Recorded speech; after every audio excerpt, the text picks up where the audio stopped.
BBA, BCA, BCom computer కోర్సులో 100% placement లభించే ఏకైక డిగ్రీ కాలేజ్ కూకట్పల్లిలోని i3 డిగ్రీ కాలేజ్ 8367215215. నమస్కారం. సుమన్ టీవీకి స్వాగతం. ముందుగా సుమన్ టీవీ ప్రేక్షకులకు శ్రీ విశ్వావసునామ సంవత్సర ఉగాది శుభాకాంక్షలు. ఈ విశ్వావసునామ సంవత్సరము నవగ్రహాల స్థితిగతులు ఎలా ఉన్నాయి, ఈ నవగ్రహాలు ఈ 12 రాశులకి ఎటువంటి ఫలితాలని అందిస్తున్నాయి, ఎవరు ఎటువంటి దైవారాధనలు చేసుకోవాలి, ఎలాంటి పరిహారాలను పాటించుకోవాలి, ఈ అంశాలన్నీ తెలియజేసేందుకు మనతో పాటు ఉన్నారు ప్రముఖ జ్యోతిష్య శాస్త్ర నిపుణులు పాలేపు రాజేశ్వర శర్మ గారు. గురుగారు నమస్కారం. నమస్కారం అండి. గురుగారు, ఈ విశ్వావసునామ సంవత్సరం మేషరాశి వారికి ఎలా ఉండబోతుంది? వీళ్ళకి నవగ్రహాలు ఏ రకంగా, అంటే స్థానగతులు ఎలా ఉన్నాయి, ఎటువంటి ఫలితాలను అందిస్తున్నారు ఈ నవగ్రహాలు? మేషరాశి వారి యొక్క ఆదాయ వ్యయము 2 ఆదాయము, 14 వ్యయము, రాజపూజ్యము 5, 7 అవమానము. వీటి యొక్క స్థితి కూడా చాలా ఆధారపడి ఉంటుంది. వారి వారి యొక్క రాశుల యొక్క తత్వం పైన, ఫలితం పైన ఈ విశ్వావసునామ సంవత్సరంలో అశ్విని నక్షత్రం 4 పాదములు, భరణి నక్షత్రం 4 పాదములు, కృత్తికా నక్షత్రం 1 పాదం వరకు కూడా ఈ మేషరాశి వారికి వర్తిస్తుంది. వారికి ఏకాదశ స్థాన స్థిత శనైశ్వరుడు ఉండి ద్వాదశ స్థానానికి సంవత్సర ప్రారంభంలోనే 29 మార్చికే వస్తున్నారు. షష్ఠ గ్రహాలు అనేటువంటివి కూడా వ్యయస్థానంలో ఉన్నాయి. రెండిటికి చాలా మన యొక్క ఛానల్ ద్వారా వీరికి సూచన చేయాల్సిన అంశము. మీ యొక్క శత్రువులు ఎక్కడో లేడరా, మీ వెన్నంటే ఉన్నారు అనే విషయం ఈ రాశి వారికి మనం చెప్పవచ్చు.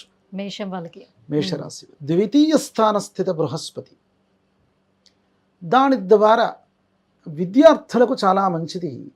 ఉన్నత విద్యలో పొందడానికి అవకాశమే. విద్యార్థులకు పూర్వం కంటే చాలా మెన్ను అయినటువంటి స్థితి ఉంటుంది సంవత్సర ప్రారంభంలో. సంవత్సరాంతంలో సంవత్సరార్థం జరిగిన తర్వాత ఖచ్చితంగా చాలా జాగ్రత్త ఉండడం మంచిది. ఈ రాశివారు వీరు చేయాల్సినటువంటి వాటిలో, విద్యార్థులైతే ఉన్నత విద్యకు వెళ్ళేటువంటి విదేశస్తులు సలహా తీసుకుని వెళ్ళండి. ఎందుకంటే విజయంలో షష్ఠగ్రహ కూటమి, రాహు ఉన్నాడు, చంద్రుడు ఉన్నాడు, శని ఉన్నాడు, శుక్రుడు ఉన్నాడు, నానా విధమైనటువంటి కుజునితో పాటు 6 గ్రహాలు అనేటువంటివి కూడా, మరి కుజుడు లేరు కానీ 6 గ్రహాలు, బుధుడు కూడా ఉన్నారు. సప్తమ స్థానాధిపతి, వ్యయాధిపతి, వీళ్ళందరూ కూడా వారికి వ్యయ స్థానంలోనే ఉన్నారు. వీరు విదేశంలో వెళ్ళి స్థిరం కావాలి అనుకున్న వారికి, అక్కడ ఉద్యోగ సద్యోగాల కోసం వేచి చూస్తూ ఉన్నటువంటి వారికి కొన్ని ఇబ్బందులు రావడానికి అవకాశం ఉండేటువంటి స్థితి. ఈ సంవత్సరం ప్రమోషన్స్ కోసం వెయిట్ చేస్తూ ఉన్నవారు, సంవత్సర ప్రారంభంలో కొంత వారికి ప్రమోషన్స్ దక్కడానికి అవకాశం.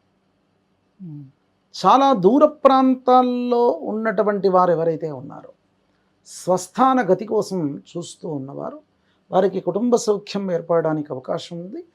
మళ్ళీ వారి యొక్క స్వస్థానంలో కుటుంబంతో వారు ఉద్యోగం చేస్తూ గడపడానికి అవకాశం ఉండేటువంటి పరిస్థితి. షష్టమ స్థానంలో ఉన్నటువంటి కేతువు నుంచి ఎలాంటి ఫలితాలు ఉంటాయి? షష్ఠ స్థానంలో ఉన్నటువంటి గ్రహాల్లో కేతువు కొంతవరకు ఆరోగ్య సమస్యలకు ముడిపడి ఉన్నటువంటి స్థితులు. షష్ఠంలో ఏదో ఒక చిన్న ఇబ్బంది ఉంటుంది. ఆ ఇబ్బంది ఏంది అనేటువంటిది కనుక్కునేటువంటి స్థితి ఉండదు పాపం శరీరంలో.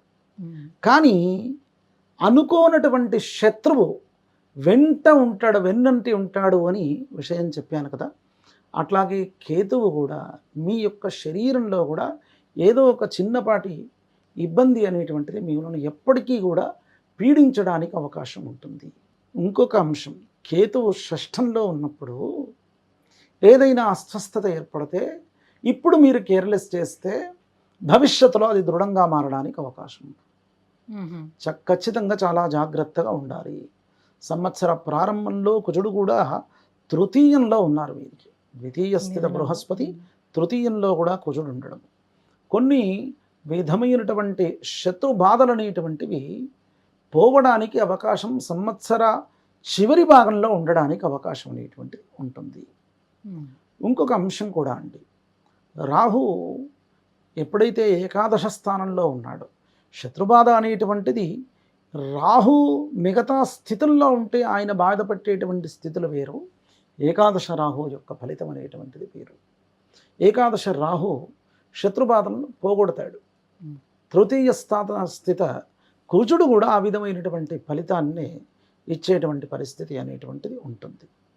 ఈ యొక్క రంగాల్లో ఉన్నటువంటి వ్యాపారస్తులు మీరు కొత్తగా పెట్టుబడులు పెట్టాలి అనుకుంటే మాత్రము ఖచ్చితంగా సంప్రదించి పెట్టండి. సంవత్సర ప్రారంభంలోనే పెట్టడానికి యోగం అనేటువంటిది ఎక్కువగా ఉంది.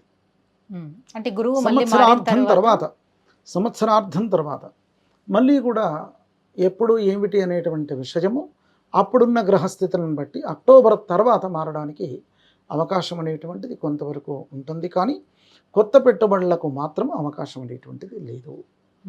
ఈ సంవత్సరంలో క్రీడారంగంలో ఉన్నటువంటి వారికి కూడా అనుకూలం ఎక్కువగానే ఉండేటువంటి స్థితి ఈ మేషరాశిలో ఉన్నటువంటి వారు. వీరికి ఆరోగ్య పట్ల చాలా జాగ్రత్తగా ఉండాలి, చేసే వ్యాపారం పట్ల కూడా చాలా జాగ్రత్తగా ఉండడం అనేటువంటిది అత్యవసరము. ఎందుకంటే లాభస్థానంలో రాహు ఉన్నాడు. కొన్ని రోజులు ఆయన శనితోటి కూడా కలిసి ఉండడము, మీరు నమ్ముకున్నటువంటి భాగస్వామితో ఇబ్బందులు ఏర్పడడానికి అవకాశం ఉంటుంది. అత్యంత జాగ్రత్తగా ఉండండి. ఈ యొక్క ఇబ్బందులు పోవడానికి మీరు చేయాల్సినటువంటిది మంగళవారం రోజున ఖచ్చితంగా గణపతి ఆరాధన చేయడము, సంకట నాశన గణేష స్తోత్రం చదవడము, సంకష్ఠి అనేటువంటిది ప్రతి నెలకు ఒక మారు వస్తుంది. రాత్రి వేళ వరకు కూడా ఉపవాసం చేసి రాత్రి భోజనం చేయడం, గరిక దొరుకుతుంది, ఆ గరిక గణపతి దగ్గర పెట్టుకొని నమస్కారం అనేటువంటిది చేయండి. సకల విధమైనటువంటి శుభాలు పొందండి. గురుగారు, మేషరాశి వారికి ఈ విశ్వావసునామ సంవత్సరం నవగ్రహాల స్థితిగతులు ఎలా ఉన్నాయి, అలాగే ఎటువంటి పరిహారాలను పాటించుకోవాలి, ఏ దైవారాధన చేసుకోవాలి, ఈ విషయాలన్నీ కూడా తెలియజేసినందుకు ధన్యవాదాలు. నమస్కారం.